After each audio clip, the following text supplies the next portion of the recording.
This is Cronkite News. Phoenix City Council gives the $3 million okay to fund a new police oversight group. You have to stay smart after the reopening, because if you don't, you can see a spike. Plus, the spike in coronavirus cases in Arizona has hospitals ramping up their protocols, and plans to extend the light rail system gets a green light. We'll tell you how you can be a part of the project. Cronkite News starts now. Welcome to this Cronkite News Update. I'm Sam Brennan.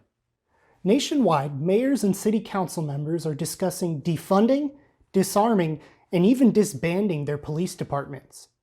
In Phoenix Monday, the city council voted to not defund their police department, but instead give $3 million to the Office of Accountability and Transparency.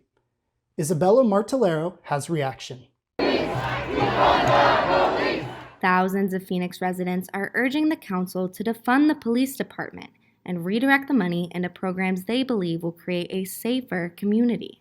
When we talk about defunding the police, we're really talking about taking those resources and reallocating them to things like behavioral health, any kind of social services, really taking a look at our education system, and putting those funds into place so that we can address the issues that police are always called to address anyway. On Monday, the council raised the funding to $3 million for a civilian oversight board in a budget vote of 7-2. But community activist Jamar Williams says it may not be enough. The city of Phoenix shouldn't have never went this long on civilian oversight. And I congratulate the city council members who recognize that this is only the first step. Phoenix will be one of a few Arizona cities with a civilian oversight board, and residents say it's going to need some teeth. The way to have the most effective office is to be able to audit records from the Phoenix Police Department, audit policy, audit trends and statistics, to be able to do solely independent investigations of officer misconduct, and to be able to recommend new policy. There are good models and there are bad models. I believe that Phoenix has an opportunity to craft something that actually works for the city. I do believe it'll work. I believe it's a great thing, but again, it has to be thought out. It has to be measured with who sits on it, who's a part of it, and what their actual true intent and purpose is. Pastor Andre Miller hosts community conversations about policing in Arizona and says these issues will take a lot more than just funding.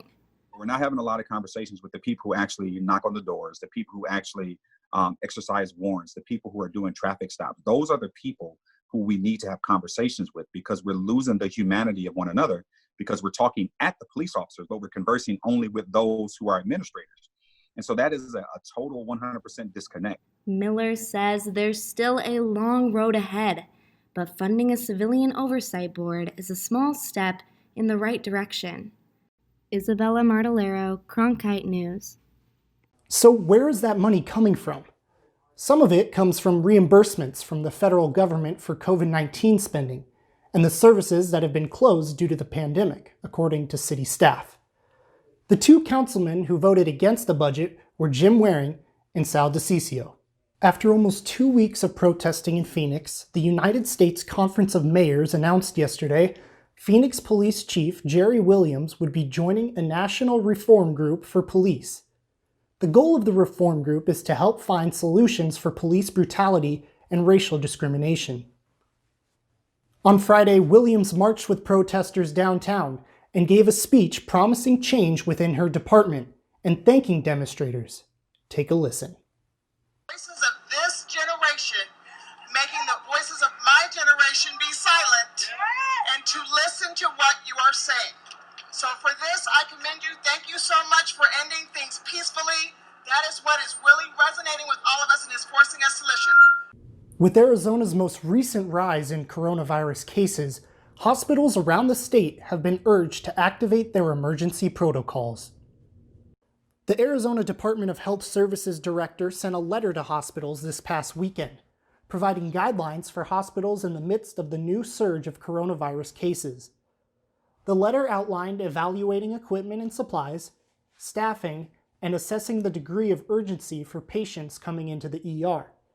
Yesterday, Banner Health tweeted, since May 15th, their numbers of coronavirus patients on ventilators has quadrupled.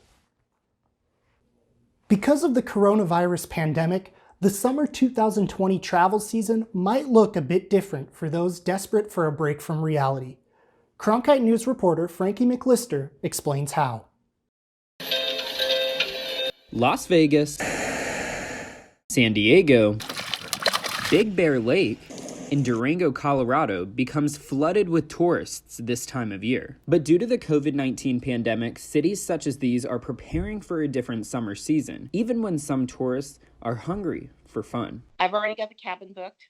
Susie Ryan says even when she wants to go on vacation, she is worried about taking her family's annual summer trip to Big Bear Lake due to COVID-19. And it's kind of like, you know what? Well, if we can't go, we can't go. According to the Transportation Security Administration, 441,255 people went through airport security on Sunday, June 7th. Now that's about down 83% from last year when 2,669,860 passed through security on the same exact date.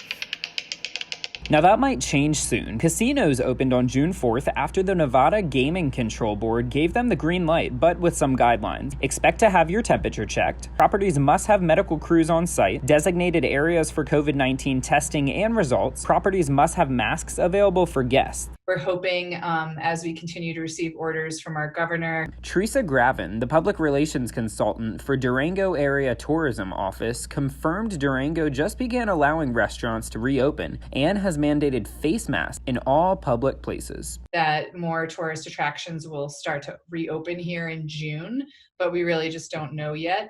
But there is still a lot of outdoor recreation. As of June 1st, businesses in cities like Santa Fe, New Mexico are allowed to offer their services at 50% maximum capacity. This includes restaurants, but all retailers and most non-essential businesses may operate at 25% capacity. This includes malls, hair salons, and massage services. Now, a lot goes into planning summer vacations, and it's really recommended that you look at the fine print to the T prior to making any reservation or booking any accommodation or flight. And as for Ryan, well, her vacation is still uncertain. Should this, hopefully not, but should this keep going, or we're unable to bring our boat, can we get out of it?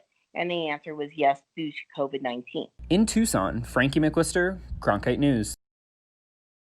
Prior to embarking on your summer journey, authorities suggest you visit the tourism website for the destination you desire in order to learn more.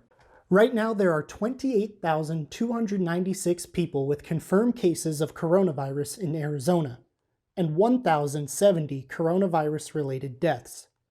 On Friday, health officials reported more than 1,500 new COVID-19 cases, by far the highest daily count since the outbreak began in March. And the state's new spike drew ire from New York Governor Andrew Cuomo during his news conference Monday. Gentleman on the subway car just said to me he has family in Arizona. They reopened and they're seeing a spike. He's right. Look at the spike in Arizona. You have to stay smart after the reopening, because if you don't, you can see a spike. Dr. Anthony Fauci, the nation's top infectious disease expert, said he believes there will be a coronavirus vaccine by early next year. Right now, 10 potential vaccines are undergoing human trials around the world, including 4 in the US. Plans for extending the Valley's light rail system are underway. President Trump announced the federal government will give Arizona another $100 million to help fund the expansion. Cronkite News reporter Nicole Soto explains how you can get involved in the process. The federal funding will go directly toward a 5.5-mile extension down Central Avenue into South Phoenix. President Trump tweeted about the project, writing that there will be 9 new stations connecting underserved areas to churches, emergency services, and more. This is the second time the federal government has given $100 million to help expand the light rail. This is part of a pre-programmed grant for $500 million in total. The first installment was announced last summer. It's always great to see a federal government's interest and support of a project, and so, it's great that we just can continue to extend our regional transit system throughout the Maricopa County, Phoenix metro area. Governor Doug Ducey expressed his approval in a May press conference. Well, if we've got federal dollars coming to help grow the state and transportation infrastructure, I can't say anything except that that's a good thing. This extension project is one of several in the works. Valley Metro is also developing a capital I-10 West extension plan, which will connect the existing light rail system in downtown Phoenix to the 79th Avenue Park and Ride. They are encouraging people to visit their online site to learn more and give input. We have kind of a leading alternative route for the section that's going to run through downtown Phoenix. So we're getting people's input on the path for that route, as well as there's an opportunity for it to extend even further. So we're asking people whether or not it should extend up to the Desert Sky Transit Center. Valley Metro officials say they are looking forward to watching the projects progress. Nicole Soto, Cronkite News.